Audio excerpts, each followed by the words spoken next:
नेपालको राष्ट्रिय झण्डा संसारमै एकमात्र त्रिकोणात्मक अर्थात् दोहोरो त्रिभुज झण्डा हो। यसले नेपालको पहिचानलाई विश्वभर अलग बनाएको छ। झण्डाको बनावट।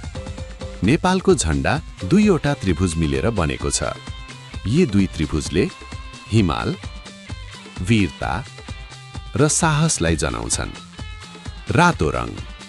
झण्डाको मुख्य रङ गाढा रातो अर्थात् क्रिम्सन हो, जसले नेपाली जनताको वीरता, बलिदान र राष्ट्रप्रेमको प्रतीक हो। नीलो किनारा। झण्डाको वरिपरि रहेको नीलो किनाराले शान्ति, सहिष्णुता र मेलमिलापको सन्देश दिन्छ। सूर्य र चन्द्रमा। झण्डामा रहेको सूर्य र चन्द्रमाले नेपाल सधैँ रहनेछ भन्ने विश्वास जनाउँछन्। यसको अर्थ जबसम्म सूर्य र चन्द्रमा छन् तबसम्म नेपाल रहनेछ।